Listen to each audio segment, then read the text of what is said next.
ప్రజలు. అంటే ఒక ట్రాన్స్పరెన్సీ లేదు, ఒక పారదర్శకత లేదు. కొందరికే నచ్చినోనికే ఇయ్యాలనుకుంటే ఇస్తారు. ఇవన్నీ స్టార్ట్ అయిపోయినాయి. 4 నెలలకే ప్రభుత్వం మీద వ్యతిరేకత అన్నది తారాస్థాయికి వెళ్ళిపోయి తారాస్థాయికి వెళ్ళిపోయిందనంటే వాళ్ళకు కూడా అది అర్థమయ్యి టాపిక్లు డైవర్ట్ చేసేందుకు కొత్త కొత్త టాపిక్లు తీసుకొస్తూ ఉన్నారు. పార్టీ కోసం ఎవరైతే పనిచేసినారో, పార్టీ కోసం ఎవరైతే కష్టపడినారో, పార్టీ కోసం ఎవరైతే నష్టపోయినారో వీళ్ళే వీళ్ళే ఆ బాధ్యతల్లో ఉంటారు. సో పార్టీ అనేది మనది అనేది మనం అందరం కూడా కలిసికట్టుగా ఓనర్షిప్ తీసుకోవాలి. ఆ ఫైర్ అనేది రావాలి. పార్టీని దేశంలో ఏ పార్టీ లేనంత ఇంత బలంగా ఈ పార్టీని చేయాలని చెప్పి దృఢ సంకల్పంతో నిర్ణయం తీసుకొని అడుగులు వేస్తాను నేను. అందుకని అడుగులు వేస్తాను. కేవలం ఎన్నికలు అయిపోయి 4 నెలలు కూడా కాల, 4 నెలలు అయింది. 4 నెలల్లోనే ఇంతగా నేను మిమ్మల్ని పిలిచి, మిమ్మల్ని మోటివేట్ చేసి, జిల్లా అధ్యక్షులను నియమించి, కొత్తలను వాళ్ళను మోటివేట్ చేసి, ఈ స్ట్రక్చర్ మళ్ళీ తీసుకొని రావాలని చెప్పి, ఇంత ఆర్గనైజ్డ్గా చేయాలని చెప్పి ఇంత మోటివేట్ ఎందుకు చేస్తా ఉన్నానంటే కేవలం అదే, ఆ ఫైరే. ఎట్టి పరిస్థితుల్లోనూ this party should become the strongest party in the country. కొన్ని లక్షల మంది మనల్ని ప్రేమించిన కార్యకర్తలు, కోట్ల మంది మనకు అభిమానించే ఓటర్స్, ఇంతమంది అభిమానస్తులు మనకు ఉన్నారు. వీళ్ళందరి కోసం మనం నిలబడాల్సిన అవసరం ఉంది. వీళ్ళందరికీ మంచి చేయాలని అంటే మనం సీట్లో ఉండగలిగితేనే మంచి చేయగలుగుతాం. దానికోసం అని చెప్పి మనం గట్టిగా యుద్ధం చేయాల్సి వస్తూ ఉంది. ఖచ్చితంగా గుర్తుపెట్టుకుంటాం. సో ఒక స్ట్రక్చర్డ్ పద్ధతిలో పార్టీ బలోపేతానికి గ్రామ స్థాయి నుంచి పార్టీ ఆర్గనైజ్డ్ స్ట్రక్చర్గా తయారు చేయడం కోసం, ఆర్గనైజ్డ్గా ఉండేదానికోసం బిల్డింగ్ స్ట్రక్చర్ తీసుకొచ్చే కార్యక్రమం చేస్తూ ఉన్నాం. ఆ దిశగా అడుగులు సీరియస్గా వేస్తూ ఉన్నాం. ఇప్పటికీ 4 నెలలు అయిపోయింది. ఇప్పటికే ప్రభుత్వం మీద వ్యతిరేకత గమనిస్తూనే ఉన్నాం.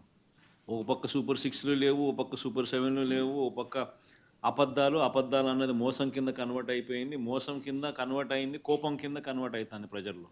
అన్ని విషయాలలోనూ ఈ ప్రభుత్వం పూర్తిగా అన్ని రకాలుగాను ఇదే రకమైన కొలాప్స్ అయ్యే పరిస్థితులకే పాలన ఉంది.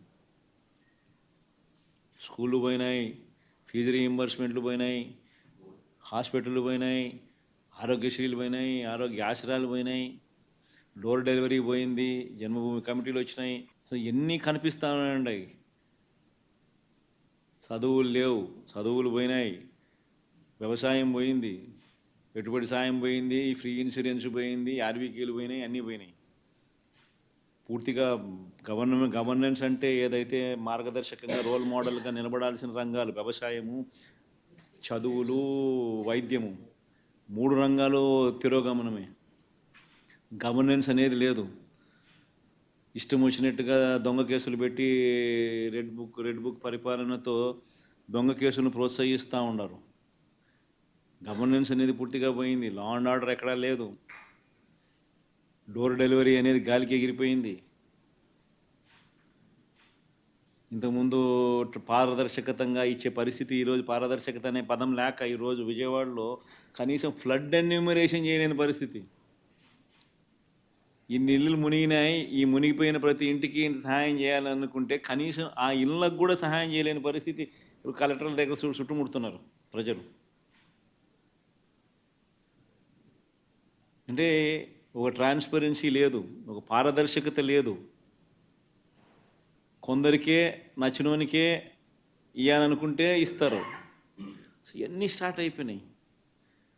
4 నెలలకే ప్రభుత్వం మీద వ్యతిరేకత అన్నది తారాస్థాయికి వెళ్ళిపోయిందనంటే వాళ్ళకు కూడా అది అర్థమయ్యి టాపిక్లు డైవర్ట్ చేసేందుకు కొత్త కొత్త టాపిక్లు తీసుకొస్తూ ఉన్నారు. పార్టీ కోసం ఎవరైతే పనిచేసినారో, పార్టీ కోసం ఎవరైతే కష్టపడినారో, పార్టీ కోసం ఎవరైతే నష్టపోయినారో వీళ్ళే ఆ బాధ్యతల్లో ఉంటారు. సో పార్టీ అనేది మనది అనేది మనం అందరం కూడా కలిసికట్టుగా ఓనర్షిప్ తీసుకోవాలి. ఆ ఫైర్ అనేది రావాలి. పార్టీని దేశంలో ఏ పార్టీ లేనంత ఇంత బలంగా ఈ పార్టీని చేయాలని చెప్పి దృఢ సంకల్పంతో నిర్ణయం తీసుకొని ఈ అడుగులు వేస్తాను నీకు నేను. అందుకని ఈ అడుగులు వేస్తాను. కేవలం ఎన్నికలు అయిపోయి 4 నెలలు కూడా కాల, 4 నెలలు అయింది. 4 నెలల్లోనే ఇంతగా నేను మిమ్మల్ని పిలిచి, మిమ్మల్ని మోటివేట్ చేసి, జిల్లా అధ్యక్షులను నియమించి, కొత్తలను వాళ్ళను మోటివేట్ చేసి, ఈ స్ట్రక్చర్ మళ్ళీ తీసుకొని రావాలని చెప్పి, ఇంత ఆర్గనైజ్డ్గా చేయాలని చెప్పి, ఇంత మోటివేట్ ఎందుకు చేస్తా ఉన్నానంటే కేవలం అదే, ఆ ఫైరే. ఎట్టి పరిస్థితుల్లోనూ this party should become the strongest party in the country.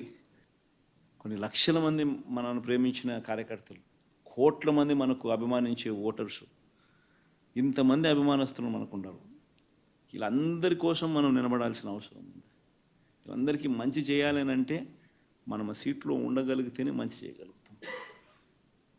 దానికోసం అని చెప్పి మనం గట్టిగా యుద్ధం చేయాల్సి వస్తూ ఉంది. ఖచ్చితంగా గుర్తుపెట్టుకుంటాం. సో ఒక స్ట్రక్చర్డ్ పద్ధతిలో పార్టీ బలోపేతానికి గ్రామ స్థాయి నుంచి పార్టీ ఆర్గనైజ్డ్ స్ట్రక్చర్గా తయారు చేయడం కోసం